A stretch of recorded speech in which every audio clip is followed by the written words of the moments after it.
a Bíblia aberta, antes da leitura, eu gostaria de fazer 3 considerações. Primeiro, sobre os escritos proféticos, depois sobre o profeta Isaías e depois especificamente sobre o livro do profeta Isaías. Por que essas considerações são importantes? Porque talvez os textos mais difíceis e complicados que nós temos na Bíblia Sagrada são os proféticos.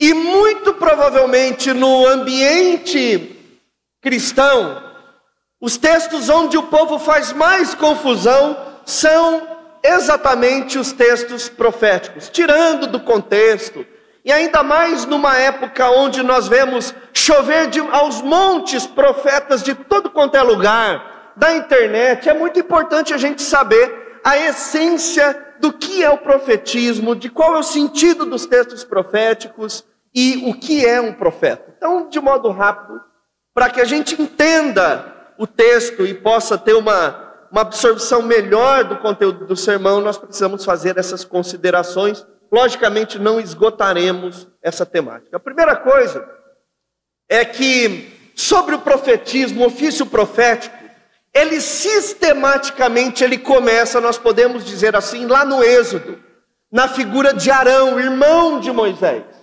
Porque tanto no capítulo 4 de Êxodo, quanto no capítulo de número 7 de Êxodo, Deus vai dizer que Arão serviria de boca de Moisés. E também que Arão seria profeta de Moisés. E todos nós que conhecemos a história, sabemos que Arão, ele foi como que um meio de campo entre Moisés e o povo, Moisés e Faraó. Talvez pela dificuldade de fala, então Moisés falava Arão e Arão era o seu profeta, sua boca. Mas, mesmo assim, profeta, nós sabemos que foi Moisés. Moisés, ele foi talvez considerado o grande profeta. Porque era Moisés que trazia o recado de Deus ao povo.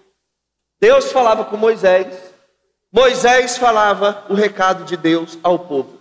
Então o profeta é esse intercessor ou esse arauto da parte de Deus que pega aquilo que Deus diz e transmite ao povo. Poderíamos sintetizar e resumir dizendo que o profeta é um servo de Deus que transmite a palavra de Deus ao seu povo, tendo autorização divina. Então não é qualquer um. Deus precisa autorizar esse seu servo a ser um profeta.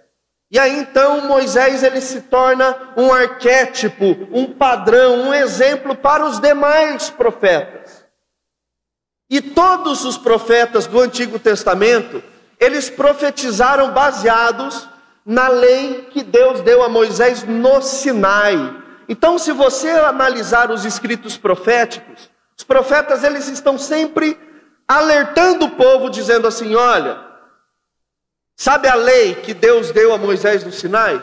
Vocês terão bênção se vocês obedecerem essa lei, ou vocês sofrerão as consequências se vocês desobedecerem. Então, o profeta, de modo geral, ele nunca está inovando. Ele nunca está tirando coisas da sua cabeça. Ele sempre está fazendo um exercício de voltar o coração do povo para a lei dada por Deus. Logicamente que ele faz isso aí de modo criativo, de inúmeras maneiras, aquilo que nós chamamos de idioma profético. Por isso que nós temos que ter muito cuidado ao analisar os textos proféticos, porque parece que existe um idioma muito específico, que era a maneira como os profetas se utilizavam para expressar as verdades de Deus ao seu próprio povo, ao seu próprio tempo. Tanto que os profetas, eles falam sim de Jesus Cristo, do Messias, da aliança, mas com uma linguagem pertencente a esse idioma profético. Nós temos na primeira classe de profetas Samuel, que vai até Eliseu, onde a Bíblia se detém mais naquilo que fizeram do que naquilo que falaram. E aí depois você tem os profetas chamados de pré-exílico, aqueles que alertavam o povo sobre a punição que Deus daria se o povo não obedecesse o Senhor. Nós temos os profetas durante a queda, inclusive pré-exílico nós temos aí Isaías, Amós, Isaías que nós vamos ver. Durante a queda nós temos um nome famoso que é o de Jeremias. Já no exílio nós temos Ezequiel e Daniel.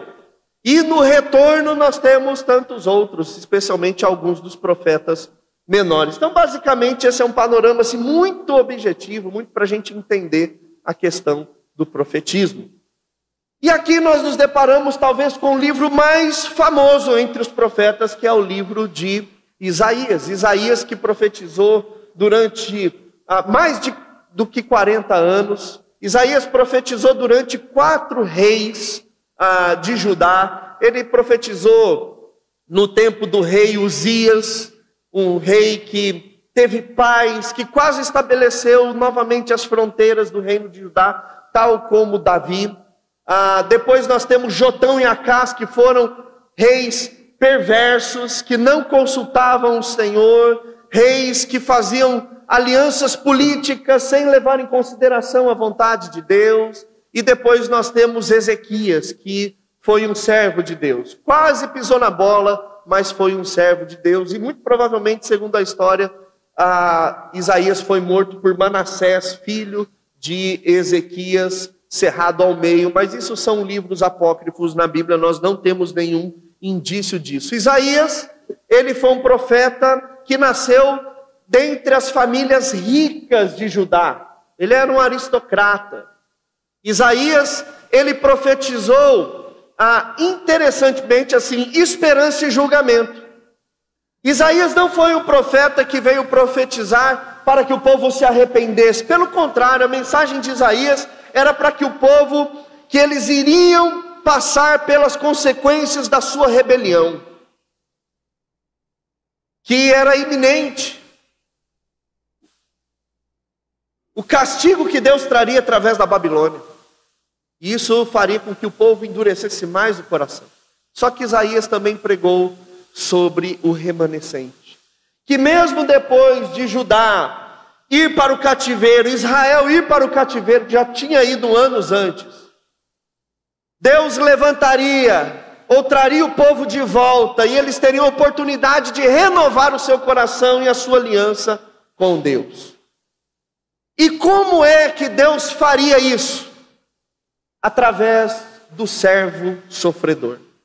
Inclusive o livro de Isaías, e aí a gente entra aqui na mensagem do livro, ele retrata a saga do servo sofredor, que é o Messias, Jesus Cristo, que através dele a obra de reconciliação e restauração aconteceria.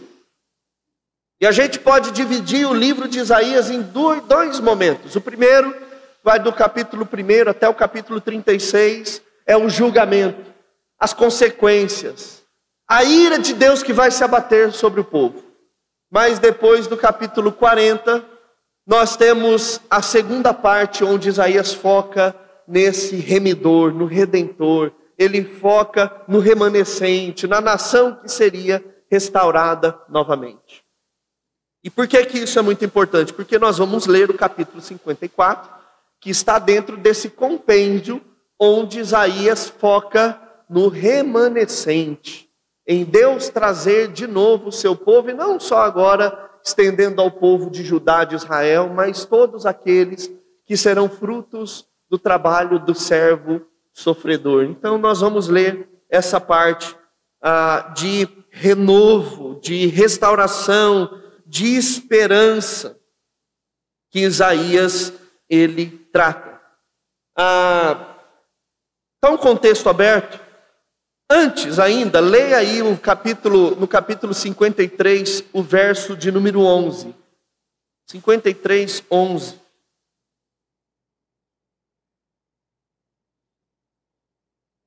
Capítulo 53 é muito conhecido, ele fala sobre o servo sofredor, a figura de Jesus, do Messias.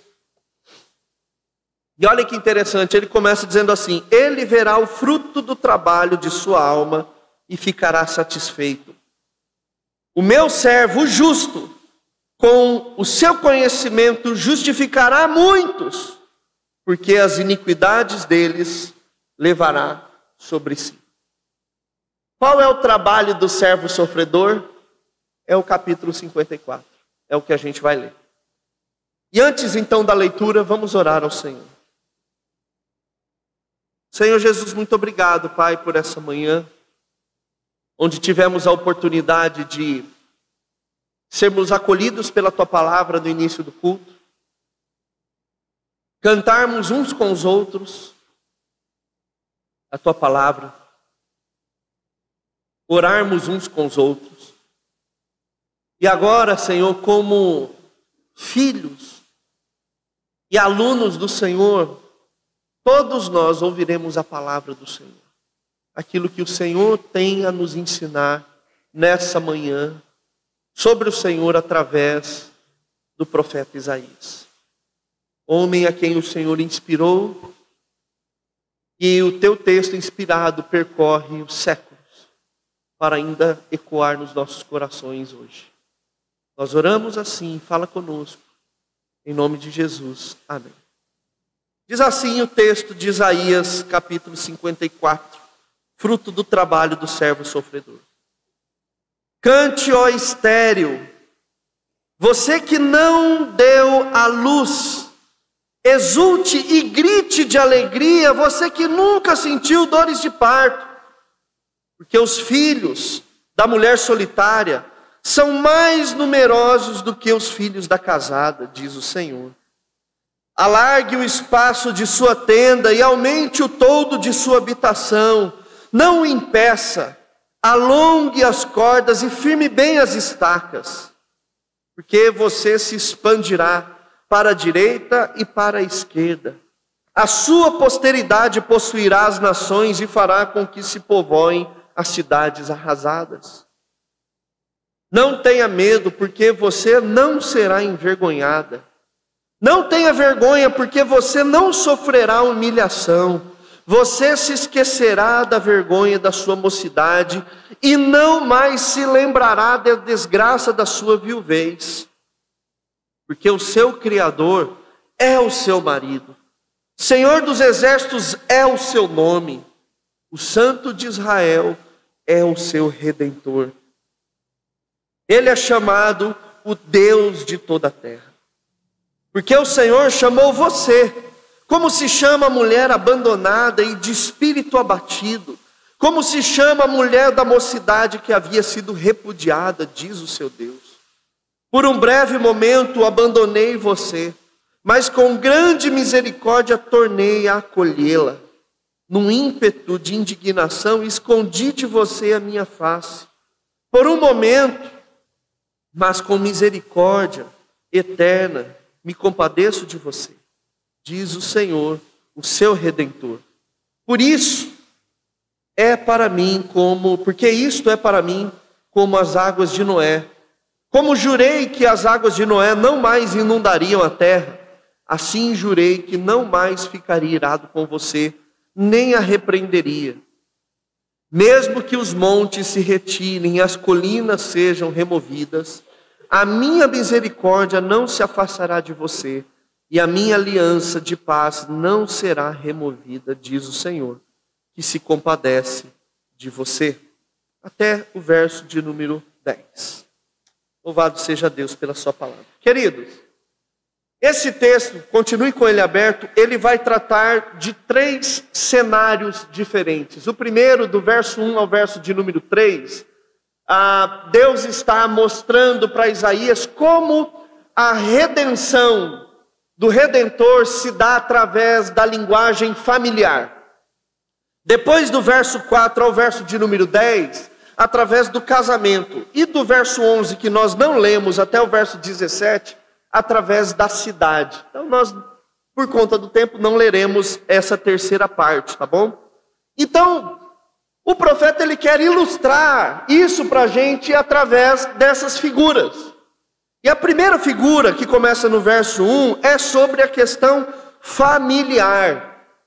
Especialmente da mãe, da mulher que é estéril, e de repente agora há sobre ela uma promessa dela ter filhos. E o verso 1, ele já mostra um grande desafio. Converse com uma mulher que é estéril, que não pode dar à luz aos filhos. Qual é o sentido de cantar diante da esterilidade? Qual é o sentido de cantar? Esse é um grande desafio. Como uma mulher que deseja ter filhos e não pode, por uma questão de saúde, fazer ela dar grandes cantos ou cantar alegremente. Isaías começa aqui com um grande desafio. E não tem como nós não lermos essa primeira parte do texto sem nos lembrarmos daquilo que o próprio Isaías com certeza tem na cabeça, que são duas histórias anteriores a ele. A primeira é de Sara, esposa de Abrão, que também era estéril. E quando nós vamos ver a história lá em Gênesis capítulo 16 e depois capítulo 21, nós vamos ver que quando Agar, a sua serva, é colocada nos braços de Abraão, e ela então fica grávida, ela começa a olhar com desprezo para Sara. E Sara ali entra numa profunda angústia, que tem muito a ver com aquilo que diz no verso 1, da mulher solitária. E aqui a força no original é devastada, abandonada, desprezada. Mas ainda assim, quando Deus vem, visita ela e diz: olha, daqui 1 ano você terá um filho. E de fato nasce Isaac. E a primeira coisa que Sara faz quando descobre que está grávida é cantar. É se alegrar. E ela diz que aqueles que estavam comigo também riram junto comigo. Não temos como não nos lembrar de Ana, esposa de Eucana, que também era estéril. E que quando Penina, a outra esposa de Eucana, teve filhos, também lá em Samuel, primeiro livro de Samuel, capítulo 1 e 2, estava grávida, olhava com desprezo para Ana. E Ana se sentia solitária. Tanto que Eucana falou assim: por que está chorando, Ana? Eu não sou melhor para você do que 10 filhos? Mas isso não serve de nada para a mulher que quer ter um filho. Tanto que Ana vai depois em Siló e ora, com o coração, e a boca dela se mexe, mas não sai palavras. Inclusive o sacerdote Eli acha que ela está bêbada. E ela fala ali: não, estou orando, ó meu Deus. E aí então acontece que Ana fica grávida. E quando ela está grávida, no capítulo 2, primeiro livro de Samuel, nós vemos ela cantando e explodindo em alegria. E é justamente isso que Isaías está mostrando. Israel agora é essa mulher solitária, que está prestes a ir para a Babilônia em exílio. Os seus filhos estão dispersos, ela é como uma mulher solitária. Mas Paulo, lá em Gálatas capítulo 4, interpretando esse texto, ele vai dizer que o lugar da habitação, estender as estacas, aumentar o seu espaço, é porque agora existe uma Jerusalém celestial, onde Deus fará para si filhos de todas as nações. Agora não será apenas de um povo, mas os filhos da mulher que está agora solitária, serão mais numerosos do que as nações que são casadas, que têm mais estabilidade. É isso que Isaías está dizendo. Porque esse texto, do verso 2, alargue o espaço de sua tenda, aumente o toldo de sua habitação, não impeça, alongue as cordas e firme bem as estacas, você se expandirá para a direita e para a esquerda. Seria um texto, inclusive, muito propício para usar hoje, né? Começar a convocação da compra do imóvel do lado, dizendo: irmãos, eu vou ler um texto. onde Deus fala que nós temos que aumentar a nossa tenda, expandir o nosso toldo, firmar as nossas estacas. Inclusive, talvez, você já deve ter ouvido esse texto usado de modo irresponsável para justificar a teologia da prosperidade ou do triunfalismo. A pessoa chega assim e fala: olha, em relação ao seu trabalho, eu tenho uma palavra de Deus para você. Alargue o espaço da sua tenda.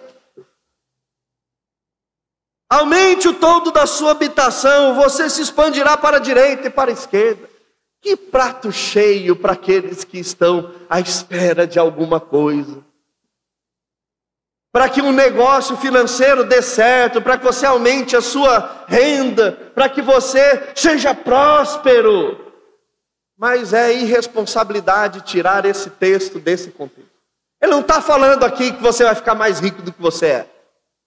Que você vai ter uma promoção no teu trabalho, que você vai crescer em muito. Ele está falando da obra do Senhor, que agora não tem mais um povo chamado Israel, Judá, lá na Palestina, mas agora tem todos aqueles a quem Deus chamou. Essa é a igreja de Jesus. Essa é a igreja de Jesus. Tanto que, se você depois voltar nas páginas da sua Bíblia em Isaías 49, o profeta ele está falando sobre isso. Que a nação cresceu, os filhos se expandiram e a mãe está aflita porque a sua tenda é pequena. E lá em Jeremias capítulo 10, verso 20, Jeremias já lá durante a queda, ele está dizendo que a tenda ela foi destruída. Mas nós temos aqui já a esperança de que a tenda será maior, que os filhos serão muito mais numerosos do que aquele momento. E aí então nós vemos aqui para a segunda parte, onde ele trata basicamente da mesma ideia, só que através da figura do casamento. O verso 4 ele muda completamente a temática, ele diz: não tenha medo, porque você não será envergonhada. E o primeiro destaque aqui vale para a expressão não tenha medo. Ela é utilizada 11 vezes em Isaías. Sabe quantas vezes essa expressão é utilizada no Novo Testamento? Também 11 vezes. E todas elas por Jesus. Isaías concentra essa expressão mais do que todas as vezes que essa expressão aparece em todo o Antigo Testamento. Não tenha medo. Você está diante da inevitável tragédia de virar escrava de uma outra nação, mas não tenha medo. Porque você não será envergonhada. Não tenha vergonha, porque você não sofrerá humilhação. Você se esquecerá da vergonha da sua mocidade e não mais se lembrará da desgraça da sua viuvez. Note para o texto que ele fala no verso 4, envergonhada, depois vergonha, depois humilhação, depois vergonha novamente, depois desgraça. Sabe o que é interessante? Que no hebraico, Isaías vai usar as 5 palavras diferentes para a mesma coisa. Ele está usando sinônimos. Para dizer que assim, não existe a menor possibilidade em nenhuma designação para que a vergonha aconteça. Ele está usando todas as palavras conhecidas da sua época para dizer que Deus continua fiel, independente do tipo de vergonha que Israel venha passar. E aí, seguindo no verso 5, ele diz: porque o seu Criador é o seu marido. Irmãos, que expressão maravilhosa. Todos nós somos esposa de Jesus, de Cristo. E é tão lindo ver isso escrito na Bíblia, porque tem muita gente que afirma que a Bíblia é machista, que ela é desfavorável à mulher. E a Bíblia é tão machista, que o lugar mais honroso para eu e você estarmos é na figura de uma mulher. É na figura de uma mulher. É na figura de noiva, como Paulo diz lá em Efésios.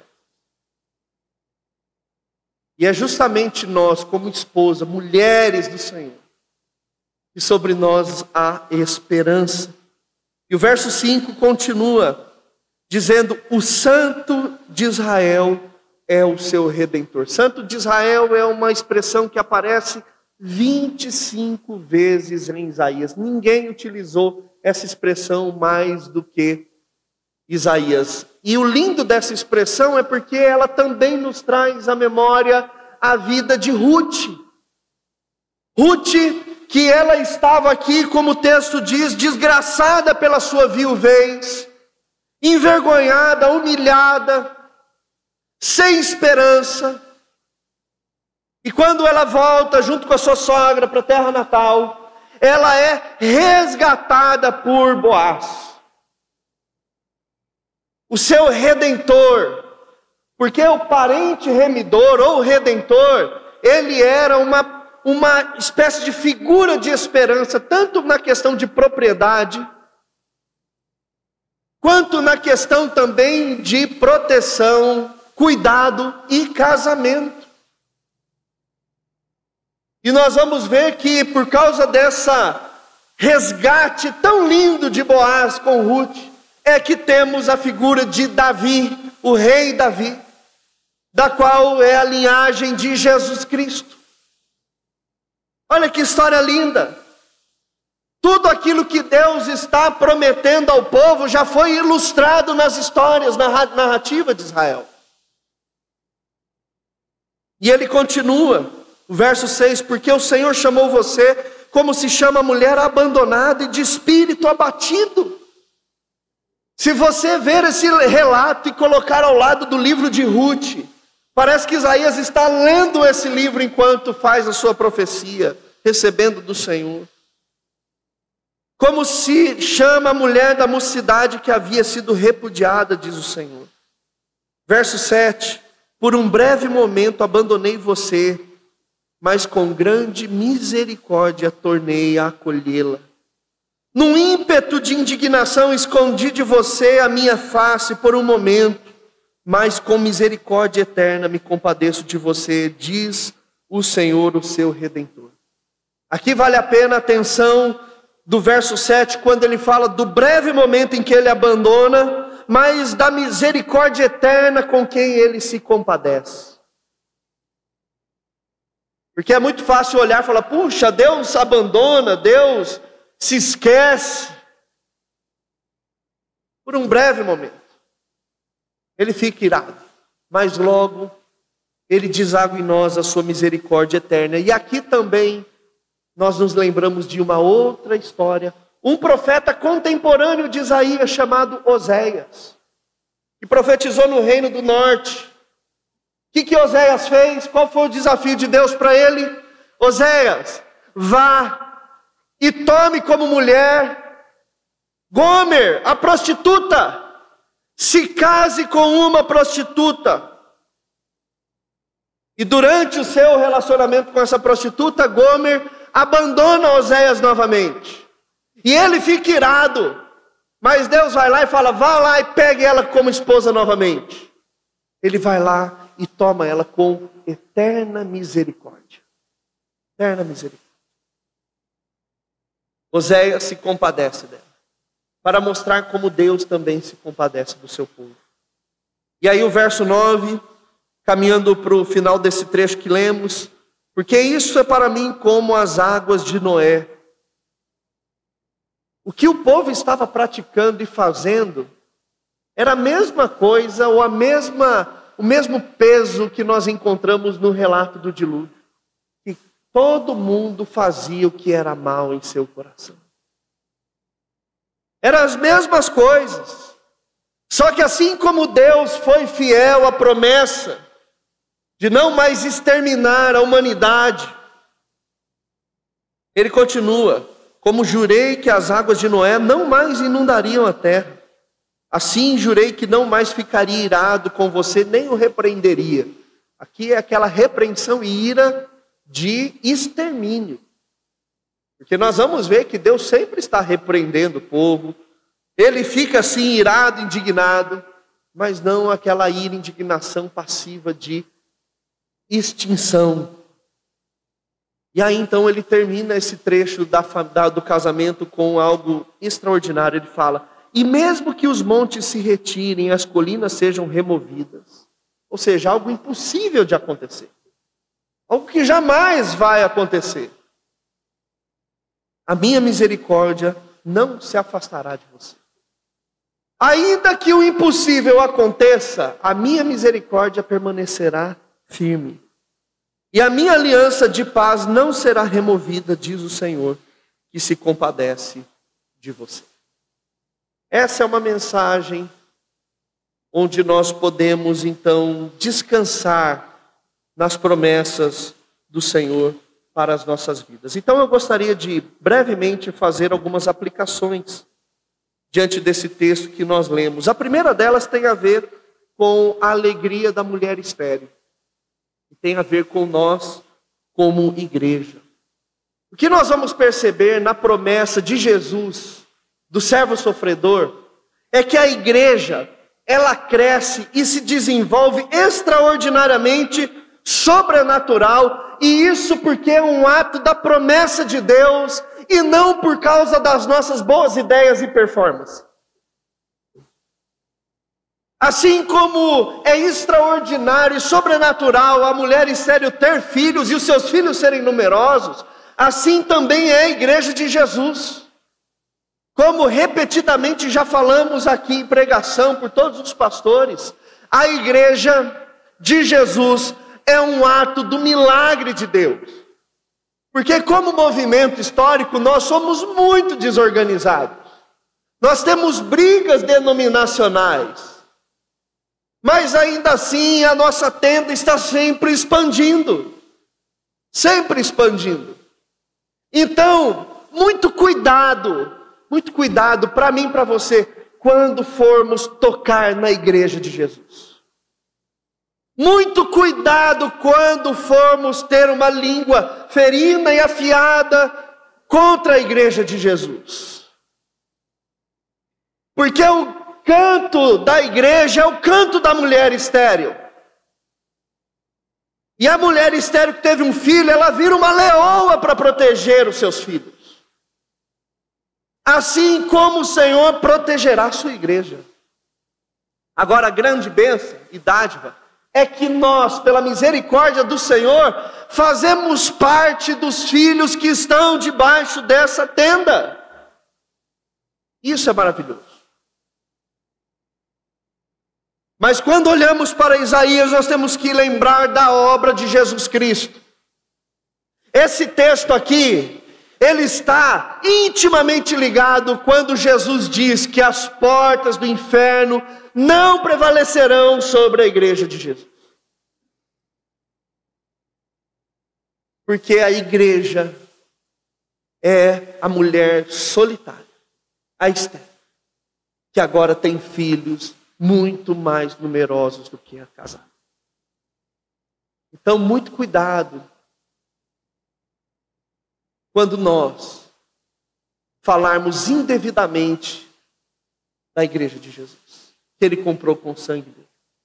Mas por outro lado, podemos nos alegrar grandemente, porque nós fazemos parte desses filhos. A segunda aplicação tem a ver com a tenda, que nós lemos aqui, a tenda para a família. Porque mais do que uma mensagem triunfalista, de tomar posse de alguma coisa, que o texto não está dizendo nisso, quando alguém, inclusive, falar para você esse texto, cuidado, ele está pegando esse texto, tirando do seu contexto e usando de pretexto para embasear uma ideia da própria cabeça.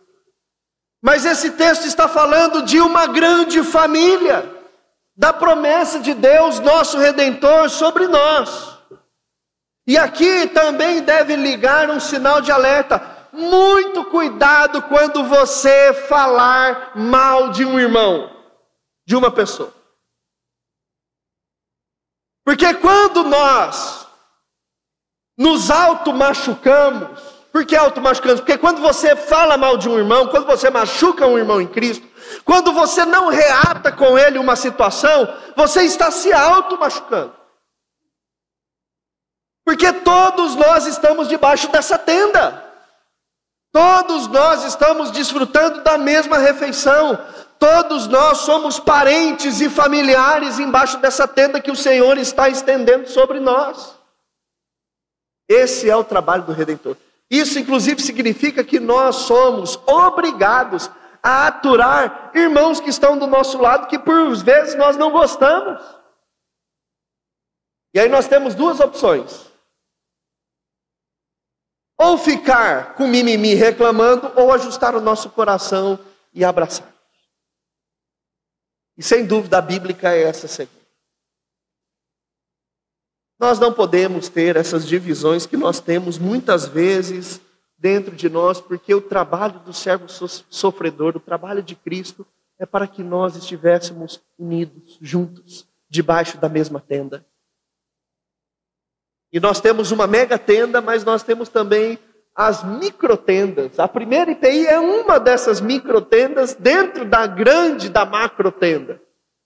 E dentro da microtenda, nós não podemos fazer contenda. Ó, do Rodrigo essa, né? Pastor Rodrigo. Não podemos fazer contenda. Temos que procurar a paz. Procurar a paz. Quando o irmão vier querendo falar mal de alguém que está debaixo da mesma tenda que você, fala, irmão, Jesus não morreu, não derramou o sangue dele para isso. Vamos orar por você. Vamos ganhar o nosso irmão, vamos até ele. Vamos até ele. A terceira aplicação, meus irmãos, é que a misericórdia do nosso Deus Redentor, nosso Cristo, ela transcende as relações criacionais para uma relação familiar. Quando nós vemos aqui na segunda parte que trata do casamento, olha que lindo que é. Deus, o Criador, apesar do nosso pecado, Ele diz, eu sou o teu marido. Coisa linda. Para os casados que estão aqui, quem é a pessoa mais íntima de você? Pode falar assim, são meus filhos. Não é. Não é. E a gente sabe por quê, eu não preciso falar aqui por causa do horário, né, gente? A esposa é a pessoa mais íntima do marido e o marido é a pessoa mais íntima da esposa. E olha só, Deus, na sua misericórdia e graça, em nos acolher na sua redenção, em Cristo, nos coloca numa posição de pessoalidade com o Criador, tão extraordinária que transcende a própria criação. Deus poderia falar assim, você lá e eu aqui. Mas Ele nos chama para um tipo de relacionamento tão próximo e tão amoroso, que Ele nos chama de esposa. Ao ponto que nós podemos olhar para Ele e falar, Senhor, obrigado porque o Senhor é o meu marido. Você que se acha machão, a gente precisa colocar o joelho no chão e agradecer, Senhor, obrigado porque o Senhor é meu marido. Obrigado. Porque o Senhor em Cristo transcendeu. O próprio Jesus disse, lhe chamo de amigos, não mais de servos. A nossa relação é tão íntima que também outra figura familiar é o pai. E nós podemos falar, Abba Pai, Paizinho. Tudo graças à obra de Jesus Cristo. E por fim, a última aplicação desse texto tem a ver com a parte onde Isaías fala dos dias de Noé e a misericórdia de Deus em sua aliança. E aqui nós vamos ver que em contraste com a nossa atitude volátil, e dúbia em nossos corações, o Senhor permanece fiel em sua aliança para conosco. O Senhor permanece fiel. E a fidelidade de Deus tem sempre que reverberar numa pergunta para nós: e eu e você? Como estamos nós em relação à aliança do Senhor? Porque é isso que Isaías está dizendo. Que o servo, a obra do servo sofredor, Jesus, vai reunir novamente todo mundo. Vai trazer todos aqueles a quem Ele escolheu para colocar nessa casa. Mas como nós responderemos a essa obra redentora dele? A renovação da aliança. Uma vez que nós sabemos que Deus, Ele é fiel e que Ele não mudará a sua sentença de misericórdia e fidelidade. Assim como, ainda que os montes se movam e as colinas desabem, Ele vai permanecer fiel e misericordioso. Mas e nós? O que isso mexe na gente? Dá com os ombros e permanece na vida que estamos? Ou aprumamos nosso coração para sermos mais parecidos com Jesus Cristo? Porque o desafio de Isaías para o povo é isso. Quando vocês se depararem com a oportunidade de voltar para a tenda, como estará o coração de vocês? Como estará o coração de vocês? Que nós também possamos ser renovados por nosso Redentor através da sua palavra. Amém?